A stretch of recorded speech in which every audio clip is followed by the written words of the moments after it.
continuando en la misma línea que venimos trabajando en la mañana, con temas vinculados a la transformación digital y el desafío que tiene la universidad en esta línea, nos trae una mesa que nos propone reflexionar sobre la academia y el mundo digital. Para eso tenemos el honor de recibir al señor Daniel Mordecki, director ejecutivo de la Agencia Nacional de Gobierno Abierto, Gobierno Electrónico y Sociedad de la Información y Conocimiento. Así que bueno, lo invitamos a sumarse. Bueno, muy buenos días. Pasamos de repente de comprar suministros a la filosofía en un solo paso. Pero bueno, yo soy el director ejecutivo de AGESIC. Con Luis nos conocemos, no quiero decir el tiempo que hace que nos conocemos porque tú fuiste alumno de mi madre, ¿no? No llegaste.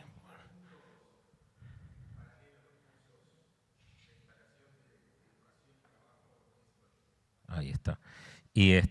Pero bueno, y tuvo la gentileza de invitarme a escribir un capítulo. Yo le voy a preguntar a ChatGPT cómo califica escribir un capítulo en un libro, para eso de plantar un árbol, tener un hijo y escribir un libro, para ver, pero bueno, lo primero es estar enormemente agradecido y la idea es contarle algunas ideas que están plasmadas ahí sobre la relación de los desafíos, digamos, los desafíos que da la relación de la academia y lo digital. Y como me enseñaron en el liceo, lo primero que hay que hacer cuando uno enfrenta un problema es ponerlo en el contexto histórico, ¿no? Si uno mira la evolución de la humanidad, el ritmo de la evolución de la humanidad lo marca la capacidad de transmitir conocimiento, de acumular y de transmitir conocimiento. Hasta que no aparece el idioma, hasta que no aparece el habla, los seres humanos somos incapaces de transmitir y acumular conocimiento. Lo que aprende la gente no se lo puede enseñar, o sea, una generación empieza de cero, o sea, cada generación empieza de cero. Cuando aparece el idioma, se empieza a acumular conocimiento. Tú no tenés que descubrir cómo se hace fuego, te lo enseña alguien, te explica cómo se hace fuego. Y eso es un cambio radical en la sociedad. Yo quiero ponerlos en contexto. Yo sé que el mundo digital y hacer fuego no tiene mucho que ver, pero en realidad para poner, porque ese es el determinante para empezar a analizar el problema, ¿no? Después de aparecer el habla, aparece la escritura. Con la escritura, los seres humanos empezamos a dejar el conocimiento para siempre. O sea, queda escrito para siempre. Nosotros leemos lo que dijeron los filósofos griegos, nosotros leemos lo que dijeron los médicos griegos, los abogados romanos y digamos, y eso es un cambio tan radical que separa la historia de la prehistoria. ¿Sí? Digamos, la sociedad, como sociedad nace, cuando hay historia, empezamos a hablar de sociedades, y el determinante es la escritura. Después viene la imprenta, ¿sí? ¿Qué pasa con la escritura? El saber leer, en realidad, Alejandro Magno no sabía leer y escribir. O sea, había escribas. Escribir era una tarea, era casi como, ¿no? El escriba era casi como tener un grabador, ¿no? Entonces tú tenías una persona que te escribía las cosas y que te leía las cosas. Pero los líderes sociales no sabían leer, tenían escribas. Con la imprenta eso cambia y la posibilidad de leer, entienden el determinante, el padre de las revoluciones digamos que termina, Revolución Francesa, de las revoluciones culturales que se dan siglo XVI, XVII, XVIII, es la imprenta, que permite a la población digamos, y a la academia y a las organizaciones y a los gobiernos y a la ciencia y a quien fuera, aprender el conocimiento acumulado de la humanidad a un precio accesible, a un precio, ¿sí? Hoy vivimos la transformación digital, si nos venimos hasta acá, es un cambio absolutamente radical. Yo les diría que capaz que tan potente como el de la aparición de la imprenta, y tenemos que esperar un impacto semejante. Fíjense que la transformación digital hace que desaparezca para la información la noción de distancia. La noción de distancia es una noción muy importante. ¿Conocen los economistas los bienes transables y no transables? ¿Qué es lo transable y no transable? Lo que está lejos. La distancia es un determinante de cómo se conforman las sociedades. Si tú no tenés un método para transmitir información, las sociedades se generan como si las otras no existieran. ¿Sí? Es la escritura la que transforma, y la navegación obviamente, pero la cultura en una cultura mundial porque empieza a trasvasar información. Nosotros nos transformamos, el planeta se transformó en una única sociedad informacional global. Eso tiene necesariamente que tener un impacto absolutamente radical. Y eso es lo que estamos viviendo y eso es lo que abre el desafío. No lo vamos a resolver hoy, no lo vamos a resolver mañana. O sea, hay una sensación de aceleración de la historia. Y es una discusión bien interesante de si la historia se acelera o no se acelera. Hay algunos hechos que tienen que ver con esta capacidad de transmitir información y algunas cosas contundentes. Hace 500 años, la probabilidad de que una persona no es que trabajara con las mismas herramientas que su padre, sino con las herramientas de sus padres. ¿Sí? El arado, la rueca, lo que fuera, eran las de la familia y se transmitían de generación en generación. Hoy, la probabilidad de que tú trabajes con herramientas similares de la misma naturaleza que las de la generación anterior es prácticamente no nula, porque hay profesiones, pero en realidad entonces tú tenés un proceso de aceleración. Una anécdota interesante, el otro día, en el Día de las Niñas en las TIC, fui a una escuela y a mí me encanta hablar, y tenía preparado todo preguntándoles qué diferencia hay entre una computadora y una calculadora. Ese era el disparador de hablar de lo programable, que era programar. ¿No saben lo que es una calculadora? Nunca vieron una calculadora, o sea, no está en su menú. Y yo quedé choqueado, primero porque me desarmó todo y tuve que hacer un plan de emergencia, pero segundo por esto que les digo, o sea, la calculadora, pero la calculadora apareció, bueno, la primer calculadora es la pascalina, que la diseñó Blaise Pascal en 1600 y algo. Pero la calculadora, la que lleva pilas, tiene, no sé, 80 años, 100 años, ¿cuántos tiene? Y ya desapareció, o sea, subió, o sea, ahí hay un proceso de aceleración. Pero este proceso del impacto de la información en la sociedad es un proceso profundo y radical que va a cambiar la sociedad como la cambió el habla, como la cambió la escritura y como la cambió el libro. Y desde esa perspectiva es que tenemos que mirar el problema de cómo la academia, ¿sí? De cómo la academia impacta en estas cosas. Déjenme mirar mi apunte. Hay tres grandes líneas para pensar. ¿Sí? Si alguien se imaginó, obviamente todos los que se fueron se imaginaron que lo que yo iba a decir no valía la pena y tienen razón. Pero si alguien se imaginó que yo iba a venir a dar soluciones o a decir hay que ir para acá, para allá, no lo espere. Yo solo espero plantear tres grandes temas o tres grandes áreas para pensar. La primera es que ya hoy el relacionamiento entre los actores del ámbito académico es digital. La educación es digital, no se está digitalizando, no se está digitalizando. Los documentos, materiales, libros, papers, podcasts, son digitales. Y los que están en papel, ¿hay alguien de una biblioteca?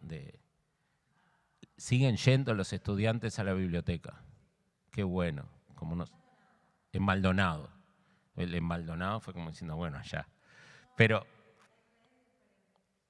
bien, sí, yo me acuerdo de ir y morir en la biblioteca, ¿no? Pero los materiales, los videos, los podcasts,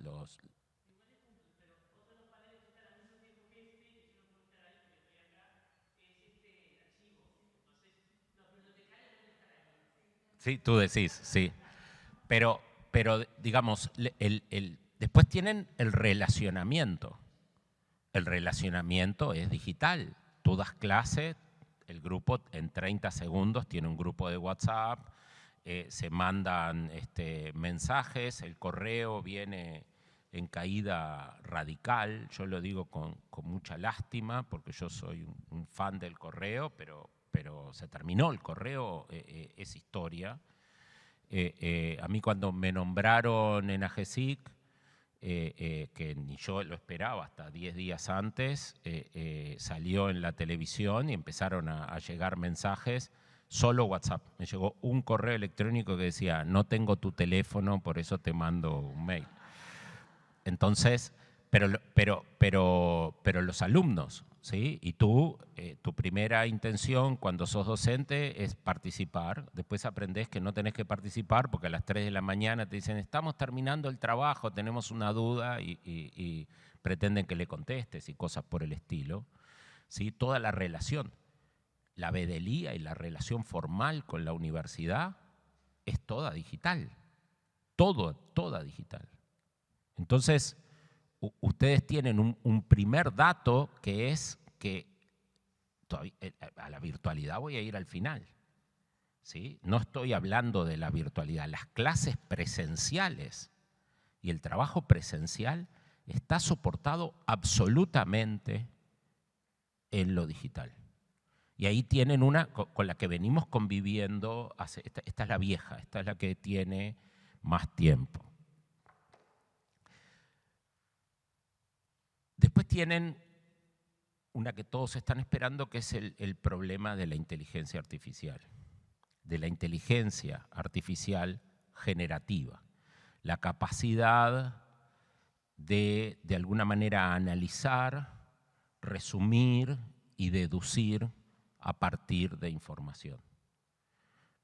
Yo les diría que en la vida académica esa es digamos, no sé, la mitad, no sé decir el porcentaje, pero es una parte absolutamente sustantiva de lo que nosotros le enseñamos a los alumnos. A leer la bibliografía, a leer lo que hay, a analizarla, ¿sí? A resumirla, a sacar, digamos, resumirla, iba a decir sacar conclusiones, pero sacar conclusiones me parece que es deducir, a resumirla, a describir cuál es el estado del arte y a partir de eso deducir. Sí, para deducir hay que comprender, sí, por supuesto, no está, perdón, pero está implícito, pero hay que hacerlo explícito, comprender. Y además, como era imposible hacerlo con una máquina, utilizamos eso como método de evaluación. Ahora, una máquina, no importa, no nos vamos a meter en el cómo, sino nos vamos a quedar con el qué, hace eso muy bien. Lo hace tan bien como el mejor, no, pero lo hace mucho mejor que tus alumnos. Lo hace mejor que el promedio de los alumnos. Entonces, nos tiraron un misil por abajo de la línea de flotación. Recurramos a la historia, o sea, la tecnología, y cuando aparecen las tecnologías, no solo quieren prohibirlas, quisieron prohibir el Walkman, quisieron prohibir todo, el pager, ¿no? Quisieron prohibir las cosas que se les ocurran, sino que es un problema histórico. O sea, en la humanidad tenemos un problema con la absorción de estas cosas, ¿sí? Sócrates, que no sabemos si existió, porque en realidad es Platón el que escribió y dice que Sócrates existe, pero ya sea que sea un personaje o no, en un diálogo, perdón, voy a hacer un paréntesis, no se piensen que yo sé mucho de filosofía, sé solo esto, porque es el ejemplo clave para decirlo en la charla. Sé de memoria el nombre del diálogo. No creía en la escritura.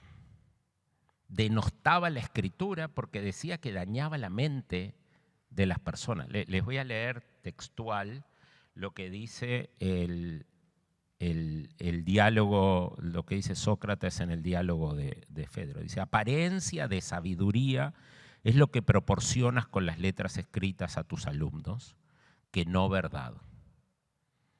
¿Sí? Porque habiendo oído muchas cosas sin aprenderlas, parecerá que tienen muchos conocimientos, siendo al contrario, en la mayoría de los casos, totalmente ignorantes. Y yo voy a hacer una lectura 2025 que dice: apariencia de sabiduría es lo que proporcionas cuando haces una tesis con ChatGPT. No, en verdad, no, eso no es verdad, porque habiendo oído muchas cosas, no sabes. O sea, hace 4000 años que tenemos el mismo problema, que es cómo enfrentamos esto. Hay más, ¿no? Con la escritura, cosas que perdemos de vista. O sea, el Quijote enloquece por leer novelas de caballería. Ese es un detalle, ¿no? Es como ahora si dijera por leer, bueno, acá por la edad capaz que por leer Corín Tellado, ¿no? Por leer literatura de baja estofa, ¿sí? Y cuando, spoiler, cuando vuelve el Quijote y retoma la cordura, promete no leer nunca más. No leer novelas, no leer nunca más. ¿Cómo se digiere eso en 2025? ¿Cómo se digiere en la biblioteca que Cervantes haga que su personaje? Tiene que ver con este problema que nosotros tenemos que enfrentar, que es, hay una tecnología ahora que reemplaza una parte sustantiva de lo que los alumnos hacen. Y eso nos abre dos desafíos importantes. El primero es, la primera parte, los alumnos no analizan, resumen y deducen para generar un documento que tenga eso. Analizan, resumen y deducen para aprender. Y si lo hace ChatGPT, no van a aprender. No es que van a ser tontos, es que nosotros como docentes no vamos a cumplir el rol de la academia de formarlos, ¿sí? Porque nos quedamos con el ritual, pero nos perdemos la forma. La segunda es, utilizamos esto universalmente como método de evaluación. Y en realidad ahora, y ahí sí, no podemos evaluar. No funciona. La solución no es tener un controlador de chat de cosas hechas con inteligencia artificial. O sea, eso puede jugar el rol de verificar el plagio. Pero en realidad pedirle a los estudiantes que sigan haciendo lo que hace una máquina es negarse a la historia. Es negarse al avance de la historia. Yo me acuerdo de ver en la Plaza Constitución a los estudiantes de arquitectura muertos de frío con el termo del café dibujando, porque los profesores se negaban como Leonardo, ¿no? Con el lápiz midiendo. Amigo, o sea, Leonardo, nuestra mayor admiración, inventó la perspectiva. ¿Saben qué es el que inventó eso, no? Inventó además el cambiar de tamaño los dibujos con un cuadriculado. Esas son cosas. Leonardo, probablemente con Newton, de las dos mentes más brillantes de la historia de la humanidad. Pero ahora sacás una foto, la proyectás en tu casa y lo haces al lado de la estufa. Y el efecto es el mismo, porque nuestro rol no es hacer que los alumnos hagan lo mismo que nosotros hacíamos cuando teníamos su edad. Nuestro rol es educar en el sentido más amplio, generoso y abierto que se pueda pedir. Que aprendan a pensar, que conozcan lo que hay, que conozcan lo que sigue. Y si la tecnología reemplazó al lápiz midiendo la altura, entonces la discusión sobre, ¿se acuerdan la discusión sobre el uso de la calculadora? ¿Ustedes escucharon a alguien en los últimos 10 años? Ahora, cuando yo era chico, la televisión te idiotizaba. Ahora la televisión no importa, nadie dice. Y que es lo mismo, entienden, nosotros nos enfrascamos en discusiones que en realidad tienen como trasfondo que lo que nosotros aprendimos y en el contexto cultural de información en el que nosotros aprendimos, había determinadas cosas que eran valiosas y determinados rituales que reflejaban el valor de esas cosas. Pero eso cambió. Y entonces lo que tendemos a hacer es a quedarnos con el ritual sin contenido y a conservar el ritual del examen, del paper y de todo, hecho así olvidándonos lo que vino. ¿Cómo se hace esto? No lo sé, pero sé que no se hace negándolo. O sea, no se hace contratando detectores de inteligencia artificial, que capaz que hay que contratarlos, como se contrató para detectar el plagio.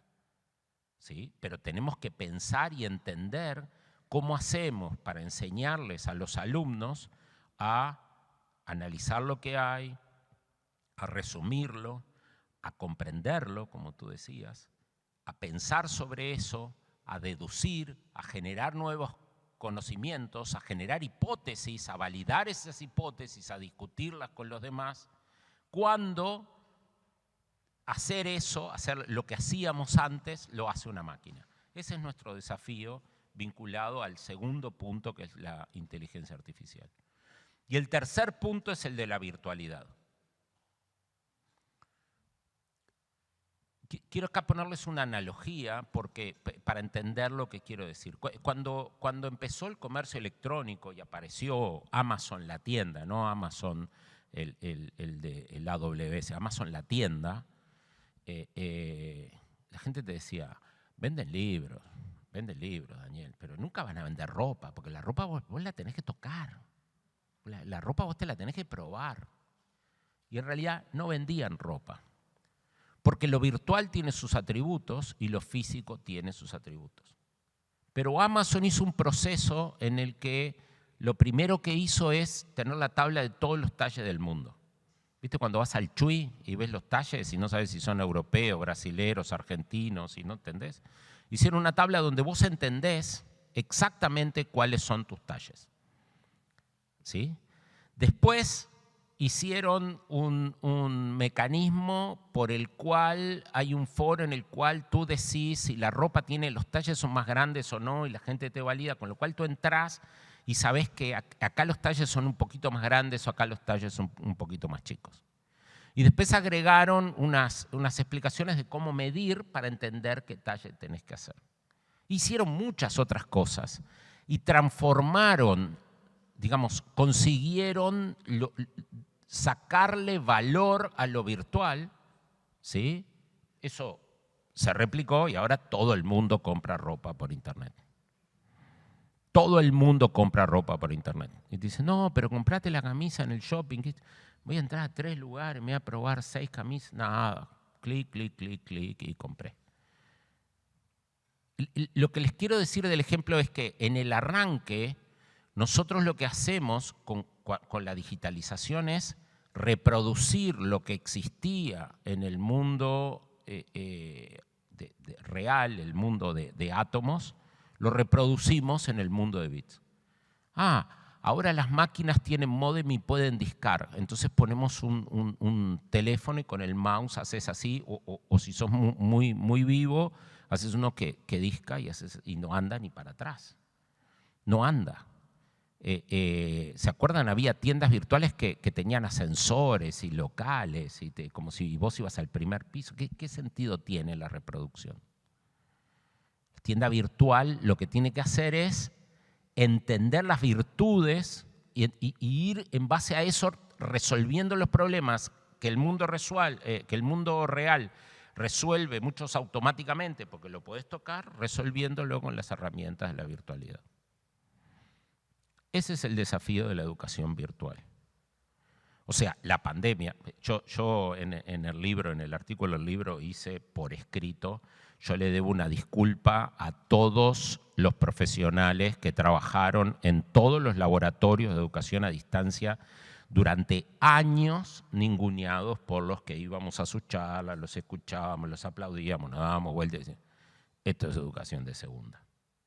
Esto es estudiar por correspondencia, ¿no? Como Saul Goldman, el de Better Call Saul, que es abogado por correspondencia, para decir, es un abogado de cuarta categoría. ¿Sí? Hasta que vino la pandemia y nos pasó a todos por arriba y por eso les debemos una disculpa, porque lo que ellos decían realmente funcionaba. Ahora, tanto lo que ellos decían como lo que nosotros hicimos es básicamente reproducir el modelo de clases en el mundo físico en el mundo virtual. Y eso no es lo que precisamos. Si ustedes dan clase, y probablemente muchos de ustedes den clase, no tiene nada que ver. La clase no tiene nada que ver, están los cuadraditos apagados, le hablas a un alumno y no está el cuadradito ahí, pero él no está, se fue a no sé a dónde. No tiene gracia, nada, no les puedes gritar, no se pueden pelear. Esto es, voy a hacer un paréntesis técnico, que es una cosa que todavía no entiendo, pero la gente no se da cuenta, pero es así. En las herramientas virtuales de conferencias se transmite un solo audio a la vez, del que habla más fuerte como criterio. Entonces, si hay alguien hablando y tú hablas más fuerte, el cuadradito verde se pasa acá, pero hay un solo cuadradito verde. No te puedes gritar, no puedes pelearte. No puedes decir, no, porque yo creo que sí, pero vos en realidad no. Y si ustedes dieron clase, las peleas son fundamentales.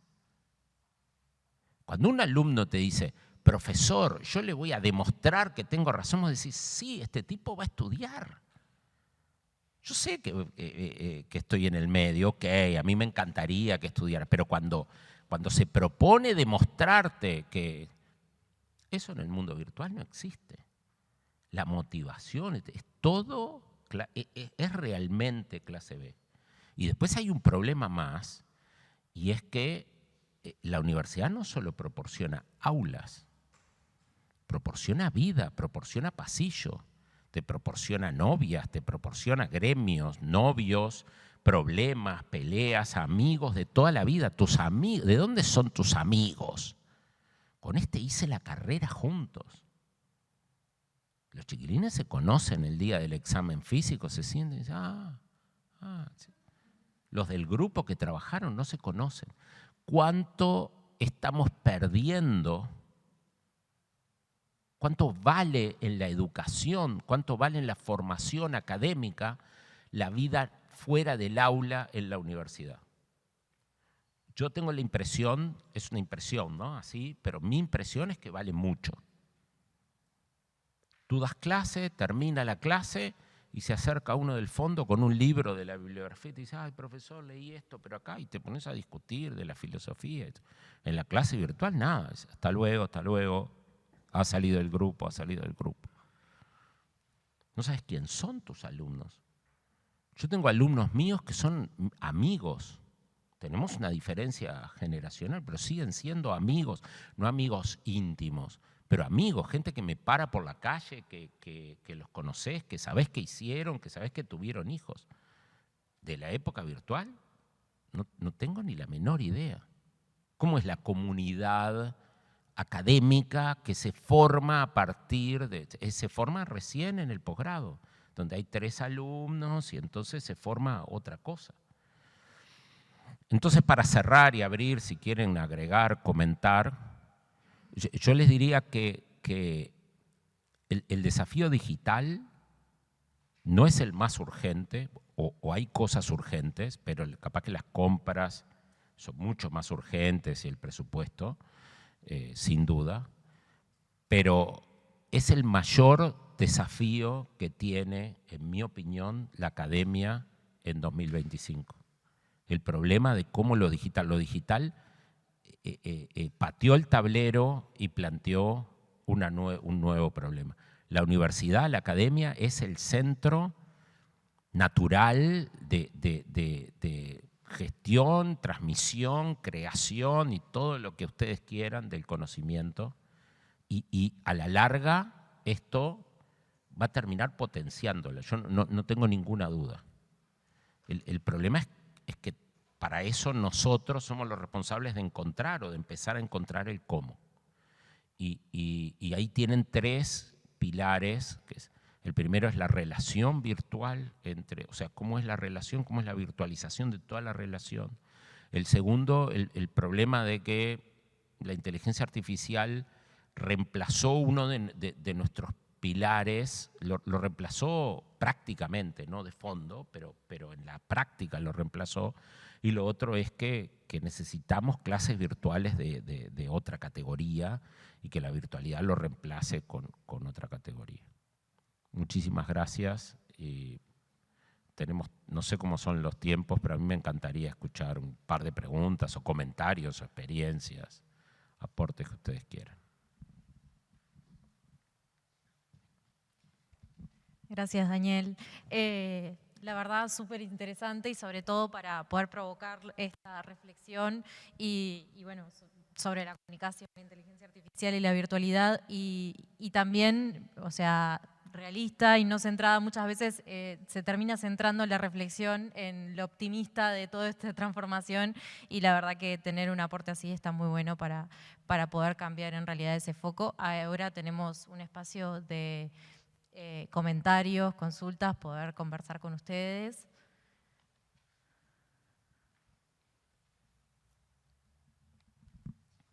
Por allá.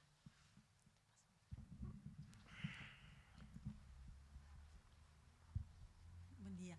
A mí este tema es un tema que me preocupa mucho, muchísimo, como bibliotecóloga.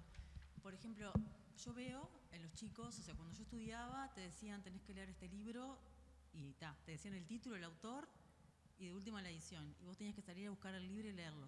Ahora yo veo, vienen los chicos a la biblioteca, me muestran en el celular que el profesor les dijo que leyera hasta fotocopias, que son 20 páginas, que para ellos es un montón además, y no tienen ni autor, son las fotocopias.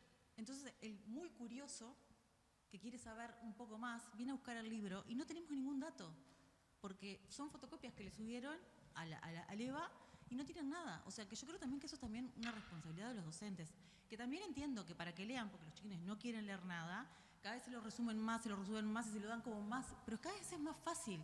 Y encima, ellos mismos te dicen que esas fotocopias la pasan por ChatGPT para que se los resuman. Entonces ya lo que leen es esto. Y lo que hacen después es ir a la clase y repetir lo que ChatGPT les resumió. A mí, sinceramente, es algo que me preocupa un montón. Un montón.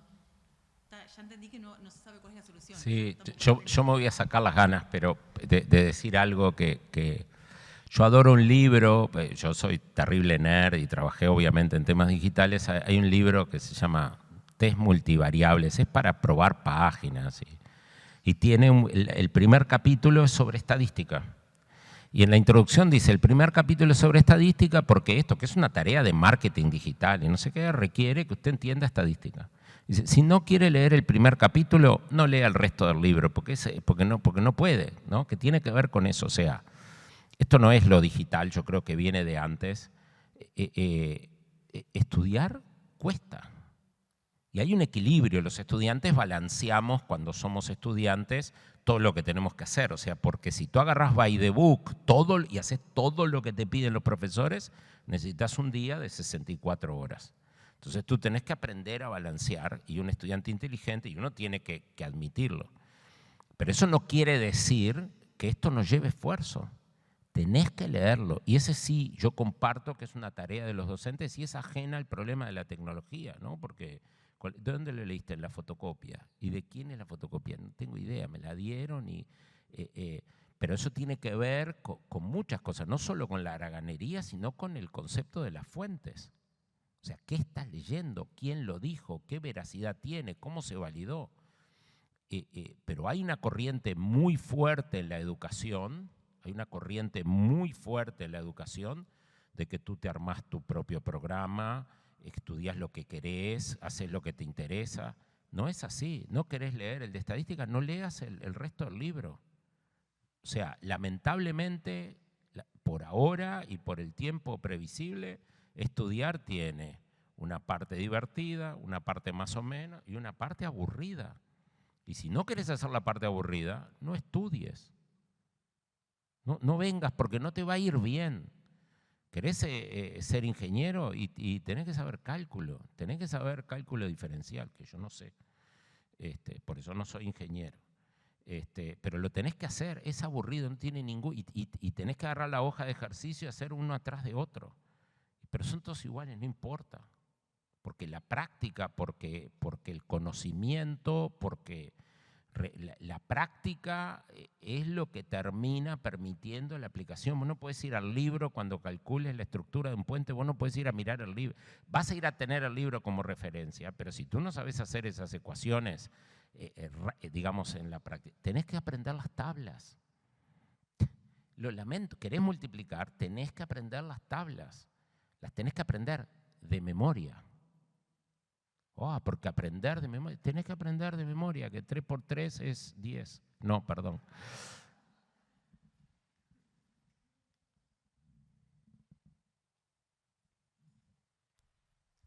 Bueno, muchísimas gracias, realmente disfrutable la charla. Yo soy docente y a mí, en primer lugar, me preocupa la pérdida de los vínculos. Eso de que mis amigos son los que hice la carrera, mi marido fue con el que hice la carrera, y aparte, me vinculé con gente muy distinta como era yo. Si yo no hubiera tenido esa experiencia, hoy estaría con mis mismos compañeros de la escuela del liceo del barrio, no hubiera salido nunca. En cambio acá conocí gente totalmente distinta, maravillosa, y bueno, aquí estoy. Y eso se está perdiendo. Se pierde más para los docentes. Ayer me pasó de llegar a un lugar y ver a una persona, profesora, ¿qué hace acá? Y yo no sabía que era mi alumna. Claro, nunca prendí la cámara, ¿qué voy a hacer? Y lo otro que me preocupa es que yo mando a los chiquilines a biblioteca. Les digo, anda a aprender con la biblioteca, primero a usar Zotero y segundo a usar las normas APA. Prefiero que me cites mal a que no me cites. Cita, por favor, y es la biblioteca la que te lo va a enseñar. Y ahora tengo unas que me dicen, fuimos nomás, me atendieron y todo. Pero acá no solo es que no sepan citar, sino que de pronto no tienen respeto por lo que es la fuente. Una cosa es que yo cite a un médico y otra cosa es que cite a un curandero. Y cuidado, los dos pueden tener conocimiento muy válido, pero tengo que saberlos distinguir. Y muchas veces les cuesta muchísimo el lograr deducir de lo que están leyendo o de lo que están viendo, qué tiene valor, qué no tiene. Y lo otro es que me doy cuenta que cada vez estamos configurando distintas nuestras cabezas. Para mí, leer es fundamental. Y voy a leer algo y de pronto digo, lo voy a leer de costado, en diagonal. Bueno, pero voy encontrando los títulos. Mis hijos prefieren ver videos. Yo un video digo, pero 20 minutos capaz que no me sirve para... Y tienen la mentalidad distinta, o sea, tienen configurado distintas muchas cosas. Y eso, bueno, no tengo idea cuál es la solución. No, acá no estamos lo primero es agradecerte, no había incluido la perspectiva de la diversidad. Solo se puede ser tolerante si uno está inserto en ambientes diversos. La intolerancia surge de la falta de diversidad en tu vida. Si tú estás inserto en ambientes diversos, convivís con la diversidad, te resulta natural. Y te agradezco por yo no tengo una mirada pesimista, no quiero que esto se entienda como una mirada pesimista. Nosotros estamos en el quiebre, en uno de los quiebres de la historia. ¿Se imaginan? Nosotros estamos en el momento en que se pasa imagínense dentro de 1000 años, dicen, porque en la década del 2000 se pasó de la historia a la poshistoria o a la mega historia y nosotros estamos ahí haciéndolo. A mí me parece súper desafiante, ¿no? Súper desafiante. Las estadísticas de lectura no dan que bajó la lectura. Se venden más libros, los niños leen libros, etc. ¿Cómo se distribuye la lectura y cómo son las personas? Hay personas lectoras, hay personas motrices, hay personas... Y eso es una cosa que siempre existió y hay que balancearlo y ver. Entonces, no es lo mismo lo que hacen nuestros hijos, o en mi caso, nuestros nietos, con lo que hacen los alumnos. O sea, porque los alumnos importa 3 pepinos si tú querés ver las cosas en YouTube. Tenés que leer, tenés que saber citar, porque eso es académico. No lo vas a resolver a las patadas, no es a las patadas, pero nosotros tenemos que enseñarlo, motivarlo y evaluarlo. Y eso es. Entonces hay como equilibrios, pero después hay alumnos, ¿no? Porque siempre hubo alumnos que había que matar, ¿no? Si uno tiene una clase y tiene los alumnos, entonces viene uno con el pelo todo y que vos mirás, y yo hace muchos años que me acostumbré que eso no dice nada. Lo único que realmente me impacta es el piercing que se ponen, que se agranda en la oreja. No sé si hay alguien acá que tenga ese todavía no... Y nada, y te dicen, no, porque a mí me gusta la literatura rusa, pero Pushkin y Dostoyevsky, y tú te quedas mirando y decís, o sea, el estereotipo y cómo la diversidad también de los alumnos es un valor importante. El problema de las clases virtuales es que se transforma todo en un cuadradito negro o en una cara, no en una ropa y en una pose, ¿no? No es lo mismo si estoy sentado así que si estoy sentado así, que si traigo mis lápices y los pongo, que si saco apuntes, no saco apuntes, que si tengo el notebook en la falda. Todo eso es vida. Todo eso es como la punta de necesitamos, no sé si recuperarlo, pero necesitamos entender cómo reemplazamos sus efectos para conservar, para tener grupos diversos, para tener pensamiento diverso, para tener discusión, actitud diversa, puntos de vista. Del mate me hace acordar, o sea, me hace acordar hasta el del sticker del mate que vos decís, bueno, a este capaz que le puedo pedir un mate porque veo alguna cosa que o sea, que ya tengo una afinidad y bueno, eso en la virtualidad no vemos cuadraditos, tal cual. ¿Alguna otra duda, consulta, comentario? Luis, ¿no?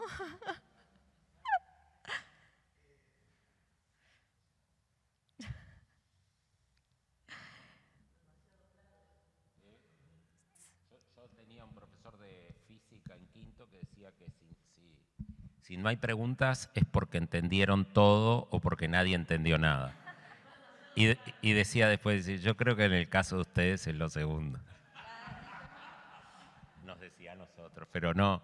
Infinitas gracias por la oportunidad de pensar. Vivimos la vorágine y hay 2 formas de desinformar. Una es ocultar la información, la otra es sobreinformar con otra cosa, ¿no? Sobreinformar.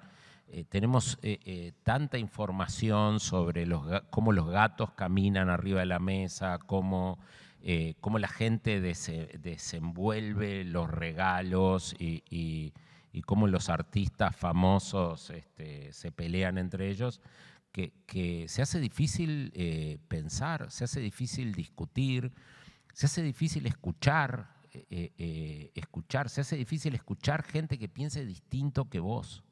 Está devaluado el no estar de acuerdo. Estamos todo el tiempo queriendo generar consensos y generar unanimidades. No, muchachos, el mundo donde todos estamos de acuerdo es un mundo aburridísimo. Nosotros no estamos de acuerdo. Tenemos que aprender a convivir, a articular y a trabajar como fue siempre en un mundo donde no estamos de acuerdo. Si no estamos de acuerdo, ustedes son, o sea, las divisiones que no son solo políticas ni en el fútbol. Entonces, no solo la generación de esa instancia que representa el libro, de pensar desde no sé cuántos ángulos distintos la gestión académica, sino esta oportunidad de pausar y decir, ok, pensemos, en este caso, cómo lo digital impacta al académico. Infinitas gracias, muchísimas gracias.